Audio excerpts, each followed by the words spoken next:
The Deer Farming Channel is brought to you in part by Record Rack Deer and Elk Feeds.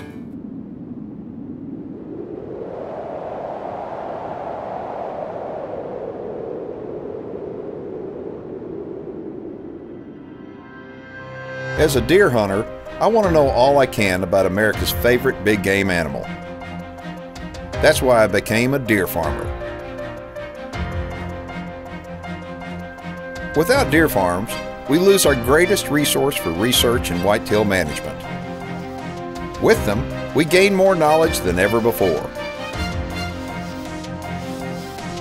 Join me as we discover the truth about whitetails and meet those who work every day to preserve this great species for future generations.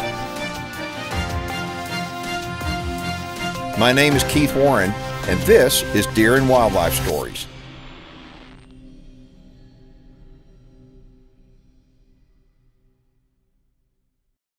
Hey little feller, how you doing? Hey everybody, welcome to the show in sweet home Alabama, where I'm at my home away from home today. I'm at Weaver Two Whitetails. I was here last year, and the boys wound up showing me some magnificent animals. So we're back.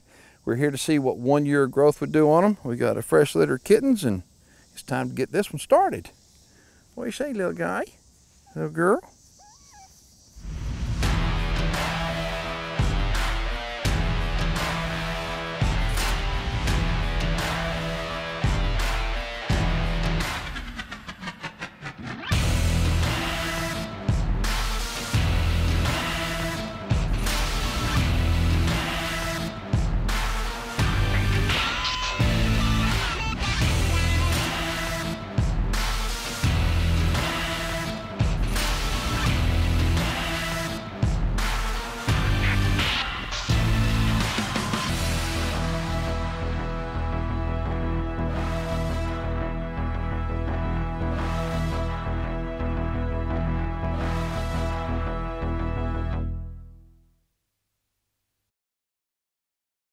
It's the middle of August. We're about an hour outside of Birmingham, and the bucks, well, they're big, really big, but in looking at them, think about this. They still got another 2 weeks of growing to do.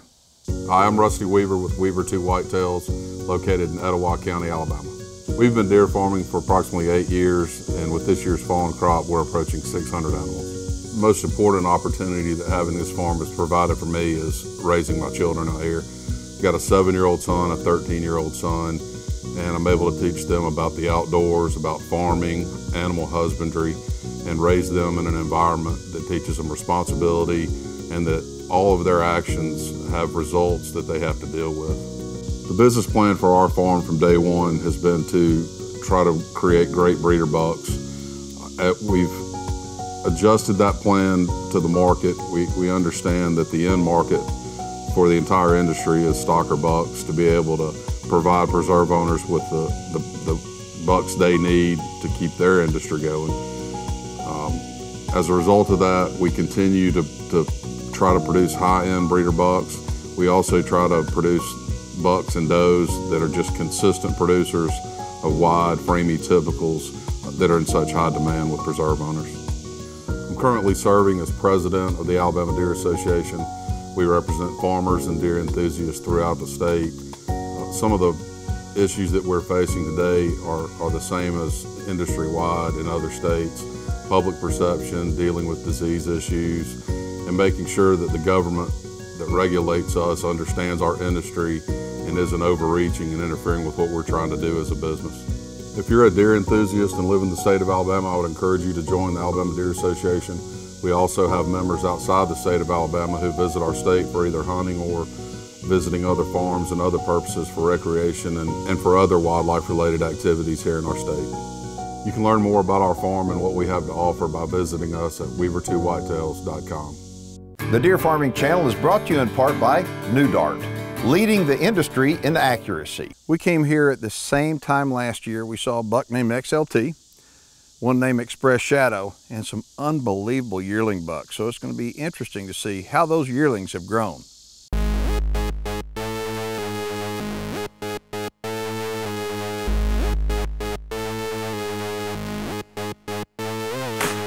All right, so these are the same bucks right here that we saw last year in the yearling pen. That's right.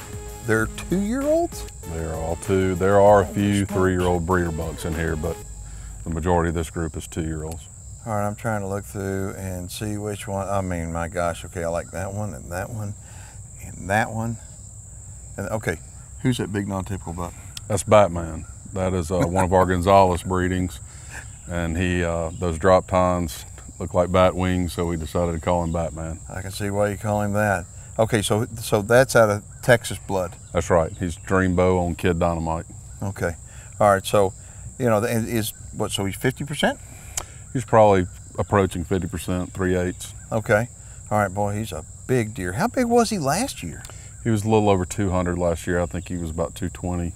Did we film him last year? We did. We did. It's like, you know, we filmed last year, folks. We came in with all these bucks that are in here, but they were in the 1-year-old pen, and I don't know how many 200-inch yearlings we were looking at. And now those same bucks are in these pens in this pen right here, and I'm like going, they're magnificent. I mean, they're magnificent. I know last year you had an outstanding Express Shadow yearling. Okay, where is he? He's right back in the very back with the real tall tines. I see him back there. Look at that. Holy smokes, Rusty, he's beautiful. We're definitely going to add him to our breeder program. You didn't breed him? We didn't breed him. We wanted to give Express Shadow Offspring another year to make sure that they were going to do what we thought they were going to do, and we couldn't be more pleased with the results. So now we're going to integrate them into our breeding program. That deer right there is some kind of beautiful. It's like his daddy. He looks just like him. Oh my gosh, and compared to last year, how much bigger do you think he is this year? I guess we filmed him last year too. We filmed him last year. He actually was one of the smaller ones last year, and he's probably improved 230, 240 inches. He took that big a leap? Yeah, he was a small yearling, very late born yearling last year. Listen to that, folks.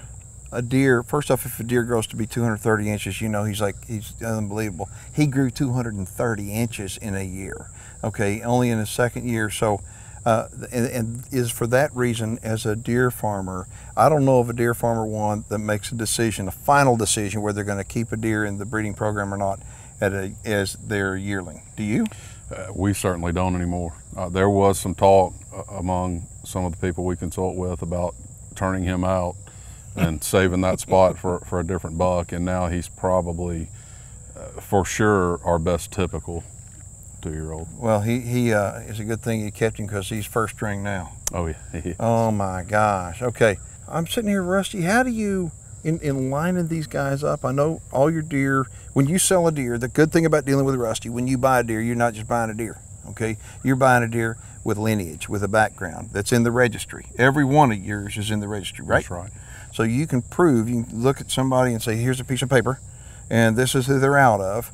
And I'm going, Express Shadow is going to be in most of your pedigrees, or you've got XLT going to be in most of the pedigrees. I mean, that's the way you've built your herd. That's right.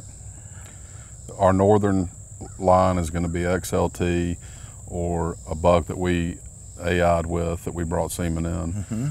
Our Texas line is going to be primarily focused on Gladiator line bucks and Gonzales line bucks. If somebody wants more information to find out about your deer farm, what should they do? They can give me a call at 205-529-9377, or they can look us up on the web at www.weaver2whitetails.com. Rusty, I'll tell you something. 30 years ago in Alabama, there were some trophy deer that were taken, okay? And because of overharvest and mismanagement, lack of habitat, those trophy deer kind of went away. And thanks to deer farming, and thanks to guys like you, you're bringing giant genetics back to Alabama, and I am proud of you. This is a beautiful crop of 2-year-olds right here. I can't wait to see your breeder bucks. Thanks, I appreciate it. The Deer Farming Channel is brought to you in part by Record Rack Deer and Elk Feeds. My name's Lucas Burns, and my deer farm is Cayuga Whitetails here in Alabama. I got my deer from Rusty Weaver here off his farm, and I would encourage people to come out and take a look, and you'll see why I chose to deal with Rusty. All right, well, this is the same pen that we were in last year with the yearlings, right? That's right. So what have you done, taken those yearlings that were in here last year and moved them to another pen? That's right. We move each age class into a different pen, so the incoming yearlings for this year in this pen. Well, how many yearlings do you have in here? We've got about 65 or 70 yearlings in here. Wow, I like the way that you got them spaced out. They're not bunched up all together, because you've got this that's open up back here to another pen, but I wound up looking at them, and overall, I think your deer are prettier this year than they were last year. Well, I agree, and that's what we were shooting for. We're still trying to work width and frame into the herd, and much more consistency this year in terms of the width and framiness. Well, I'm seriously looking across the board here, and I think I don't really see any deer out here that is just kind of crazy, non-typical. And that's the thing, XLT. I mean, you know, we'll see XLT today, but in looking at XLT, I mean, he's so non-typical, you would think that he's going to throw non-typical, but I mean, on your girls, I mean, look what he's doing. Pretty consistently, it's a typical frame with character points, kickers and stickers, but there's clear beams, tine length, and a good frame on all of his offspring. Well, I look at some of these guys, I'm going, that blows my mind how pretty these deer are. And now these deer, what is your mix of northern blood in here? Because in Alabama, I know that there are in a lot of states, I mean, people talking about bringing northern deer down or introducing northern genetics down. Percentage-wise, how much of your herd, or these bucks that we're looking at right here, is northern? We're about half and half. We've got everything from full northern to 7/8 Texas. Okay, all right. So, but I look at it and I think, is there one dominant sire that you have off your farm that is a daddy to the most of these deer? Either XLT or one of his sons, Express Shadow and his sons. Those are our primary live breeders, and they're producing just as well as their fathers did. So we'll continue to breed with that line. Express Shadow is half Texas, so we're going to focus our Texas program on him and his sons. And looking at these guys, I want to ask you business model wise, okay? Many guys want to grow nothing but bucks, because the bucks are clearly what it seems like some markets want, bucks, bucks, bucks. You're not that way, are you? No. When we're putting our breeder plan together every year, we're looking at what does we're going to get out of that plan. We're breeding for does. We're trying to build the right doe for the Texas genetics and the northern genetics. And if we build the right doe and the right doe herd, then we're going to get the right bucks. They'll come. And see, that's just kind of opposite of most people. I mean, the bucks right here, you've got as good a yearling bucks as anybody in the country. Looking at this group right here. And I think these yearlings right here, in your opinion, compare these guys to what the yearlings looked like last year. What do you think? As a group, they're better. They have better look frame-wise. They have better tine length, better beam length, better body size. And as a whole, they're approaching what we're reaching for, what our goals are for our bucks. The Deer Farming Channel is brought to you in part by New Dart, leading the industry in accuracy. I'm Ricky Spratlin, and I own Relentless Whitetails here in Alabama. I've been deer farming for a little less than a year and own just a handful of high-quality deer. I decided to start small and stay on the high-quality side of it. I'm Jimmy Howitt, and I'm from Howitt Creek Whitetails here in the state of Alabama. I looked into deer farming about 10 years ago, but now we've been farming for about 5 years, and I'm sure glad that we did. We got our deer from Rusty Weaver, and he's just been an incredible asset to our farm. He's just more along the lines of our mentor. Deer farming in the state of Alabama is such a lucrative business that the farmers here just can't keep up. Our farm, we could sell out our whole herd and still not meet the demand. Visiting other farms, meeting other people, we decided to go with Rusty Weaver here at Weaver Two Whitetails, strictly because of the quality of the deer and the trust. All right, Michael, so last year we came in the same pen. This is the breeder pen? Mm-hmm. Okay, but there's 3 bucks in here. I'm thinking, okay, that big guy over there, the big typical buck, tell me who that is. Express Shadow. That's Express Shadow? Okay, and how old is he this year? 4. Okay, did y'all use him to live cover does? Yes, sir. So you've got fawns on the ground from him now, and you've got, okay, because I already saw some bucks in the 2-year-old pen and the 1-year-old pen, so you've got 1 and 2-year-olds out of him. Yes, sir. Okay, all right, so in your opinion, is he bigger this year than he was last year? Definitely. I mean, I know he's taller. He looks as wide. I think he's got taller tines this year. I think he's a lot prettier this year than he was last year. What do you think?